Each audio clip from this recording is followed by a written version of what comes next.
Spoiler alert, I will be going into the movie Fight Club. If you haven't seen it, go watch it.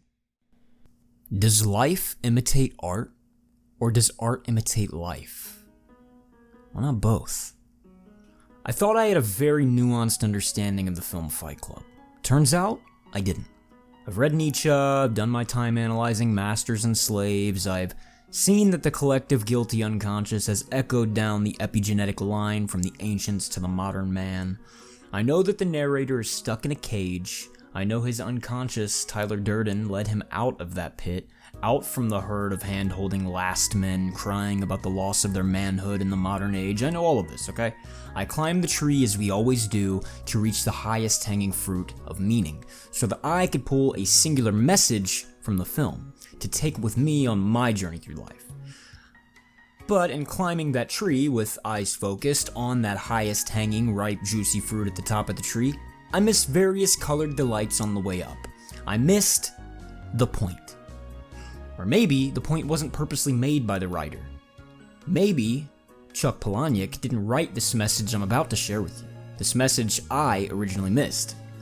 Maybe the animal inside Palahniuk wrote this message. Fight Club isn't about revolution. It doesn't necessarily even have to be Nietzschean, though I will speak on that in a bit. The message I missed was in the name itself. Fight Club. This movie is about a bunch of lost men with no purpose. No Great War. No Great Depression. Quite literally waging war on themselves. Okay, so remember where we are here, alright? Fight Club is lost men waging war on themselves. Note that, right? I've noticed, as probably anyone who's watching this video has, that celebrities in our day seem to prefer punching each other in the face over becoming prim and primed Hollywood movie stars. I find this fascinating. I've always had a massive love for combat, even taking part in martial arts sporadically throughout my life. So, when I heard that these Paul brothers and this KSI would be fighting in amateur boxing matches in 2019, I was enthralled. To be honest, I know all about either of them. I didn't know anything about the Paul brothers, I didn't know anything about KSI. The only thing I knew about Logan Paul is that he did something in Japan. That's about it. All I knew about Jake Paul was that he was the brother of the guy who did the thing in Japan.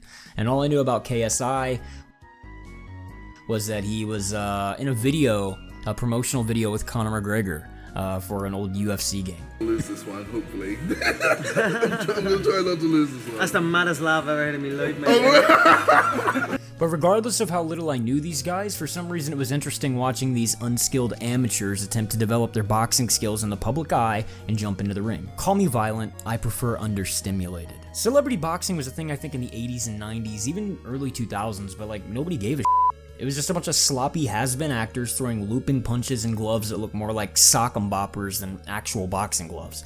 It wasn't cool. But for some reason this time around it was kinda cool. And since then, Jake has, in my opinion, reached low-tier professional level, did moderately well against a pro boxer. Logan has fought Floyd Mayweather of all people in an exhibition, and KSI and Logan, among others, fought even just a few weeks ago. So to the chagrin of many combat sports fans, influencer boxing seems like it's here to stay.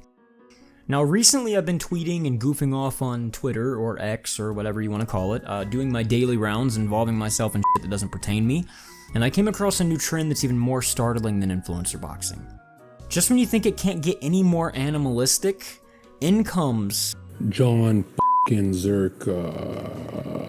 This guy Zherka is some kind of shock jock, some kind of conspiracy theory toting, drug abusing savage. Okay, I think savage is the right word. He's a wild man. He's been building his following for years, streaming, pranks, I think maybe fitness or steroids or what, I don't know, whatever he's talking about. He's ascended to a new level of clout ever since entering into the red pill manosphere. Talking with guys like Fresh and Fit, that woman Pearl, and Sneeko, among others, verbally abusing women, saying borderline illegal things. No, I teenagers. They don't have STDs. You should be in jail. And challenging literally everyone to a fight, including pro kickboxer Andrew Tate. This man's content is littered with unflinching desire for violence, random outbursts of violence, and endless provocation and advocation even of violence. Is this you? You're the girlfriend? It's not my girlfriend. Hey, you know I would kill your man in a street fight. Yeah, but you're the I one. would kill him. How much you weigh? I would murder him. Influencer boxing? Nah. There's a new sheriff in town. The newest trend, it seems, is to forgo the boxing gloves altogether. Straight down to the brass tacks, let's call it like it is. A bunch of rich, psychotic influencers starting shit with each other, beating the brakes off of each other, inside of mansions for seemingly no reason. True Calabasas redneckery. I don't really want to go down the rabbit hole of YouTube and kick content to find out where and with who this trend began, but some names that I've seen taking part are just graduated did ecom punchable face 5'6" JV basketball star, small South Asian recessed maxilla, Island Boys, whoever Prime is, and everyone's favorite deranged victim, Fousey. My dick is hard. My dick is hard. So you get a bunch of big bodyguards in case someone hurts themselves trying to, throw a punch. You get a big, cool, neato, whited out mansion in the hills of California. A couple of Justin Biebers, a few face tattoos. You thought Jerry Springer died? Nah. He just went underground. Now he smuggles teenage influencers and industry plants through the basements of big houses in LA so they can seek glory through mutual combatants. So I'm of the belief that this isn't a trend built from the participants' shared love of combat sports and athletics, not even from a love of drama and a desire to make unique cutting-edge content. This is a trend built from the realities of our current age. The further we slide into the pit of cultural decline, the more captivating the content will be. Why? Because it has to be. I'm sure you've seen at least a few videos on the horrors of our dopaminergic reward system in the modern age, so there's no point for me to lecture on it. But when everything's been done, well, there's not much left to do. The collective human consciousness is now slush, and rightfully so. We've sat behind computers so long that most people have resigned to living as literal human computers. When I discovered this pack of millionaire psychopaths, I quickly realized that this guy, this Zherka, is the ringleader. Again, this isn't backed by shit. I'm not sure if he was the first to make content like this regularly. It seems this Jack Doherty guy is, but he's obviously the spirit behind this type of content. I mean, look at him. He's towering over everyone. House is gay. Your house is gay. I slapped the dog shit out of you. I slapped the dog shit out of you. Your house is gay. Men touch each other in here. You're gay. You're touching me. He's literally taking people's shit. More left of me, you f***ing bitch. Wait, my chain, bitch. Fuck. Oh my god. Hey, but no. You're too small, bitch. Harassing strangers and throwing punches at anyone and everyone around him. You or you? No, don't. Chill. Zherka is truly in touch with his shadow. I don't want to lecture you on what the shadow is, at least not the deepest Jungian lore of the shadow, but I'll give you a quick rundown, okay? So the shadow is the animalistic amalgamation of all the deepest desires a man could have. His fantasies, his dreams, and ambitions, yet it also holds in all his flaws, all the little nagging monsters he's ever tried to run from. When we say someone is in touch with their shadow, what we mean is that this individual has reconciled their nature in the face of shame, embarrassment, and even potential ego destruction. Someone like Logan Paul is clearly not in touch with his shadow, which is why he lies. It's why he seems to run from the truth. He doesn't want to deal with the fact that according to his own moral guidelines, he is a bad person. Because Logan Paul cannot be a bad person and exist as a person. This is what makes Zherka so special. Zherka is entirely in touch with his shadow. Everything he dislikes about himself, he wears on his sleeve. He has reconciled his nature, and in his pursuit of self-reconciliation, he's accepted that he will be despised by many. But the greatness of integrating the shadow lies in the polarity of it all. Despised by many means that you will be loved, and in his case, emulated by few. The few who matter. The few who make the many insignificant. So all in all, in this age of frail content-consuming new males, a king has risen. A messenger. A prophet, you could say. Come to spread the good word of violence. You know, I'm a man of refinement. A man of taste, culture, nuance. So sometimes I worry a bit about what this all means for the future and what these f***ing millionaire mansion combat videos represent. Though ultimately I'm not too bothered by it, because every f***ed up era brings about people who are raised in it and start to question, what the f***, you know? It can't be like this forever. This trend is indicative of the fact that the last man has arrived just in time for the end of history.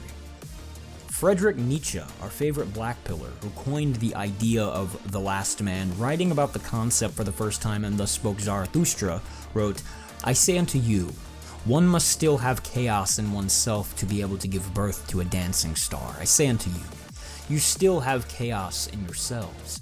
Alas, the time is coming when man will no longer give birth to a star. Alas, the time of the most despicable man is coming, he that is no longer able to even despise himself. Behold, I show you the last man. What is a star? Thus asks the last man. The earth has become small, and on it hops the last man, who makes everything small. His race as ineradicable as the flea. The last man lives longest. We have invented happiness, say the last men. They have left the regions where it was hard to live, for one needs warmth, though one still loves one's neighbor and rubs against him, for one needs warmth. One still works, for work is a form of entertainment. But one is careful, lest the entertainment be too harrowing. One no longer becomes poor or rich, both require too much exertion. Who still wants to rule? Who wants to obey? Both require too much exertion. No shepherd, one herd, everybody wants the same, everybody is the same. Whoever feels different goes voluntarily into a madhouse. Formerly, all the world was mad, say the most refined." Sound like anyone you know? Not surprised.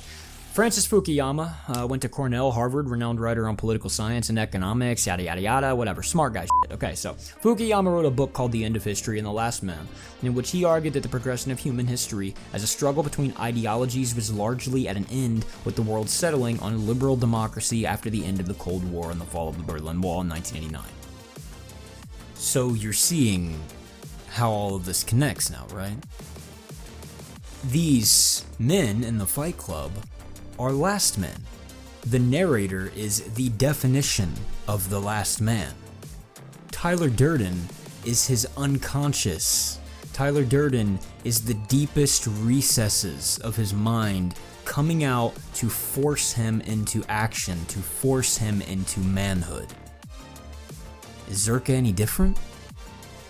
Tyler Durden spurs the narrator on to start a fight club because he realizes the narrator is a pussy.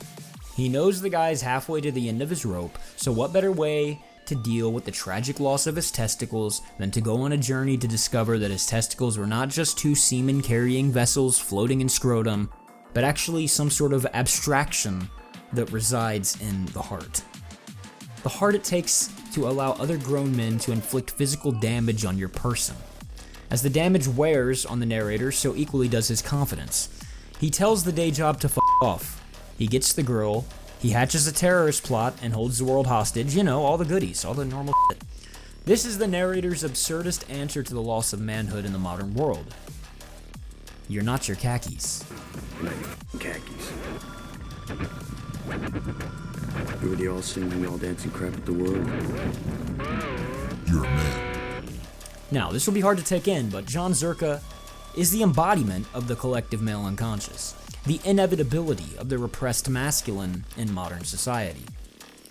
When man becomes weak, Zherka becomes man. If anything, I suggest you check some of these videos out. Look, the content is hardly content at all, okay? And most people on the streams are absolute losers trying to make $1 and doing anything they can for it, right? But this guy Zherka, he's insane, you know, and he definitely has his problems. He chain smokes cigarettes, gets as close as he can to molesting people without actually doing it. Don't touch my... I'm not touching it. Arguably, when he's around, you're clearly gonna get oh, for f***'s sake. When he's around, you're clearly gonna get content. He's not a natural content creator, though.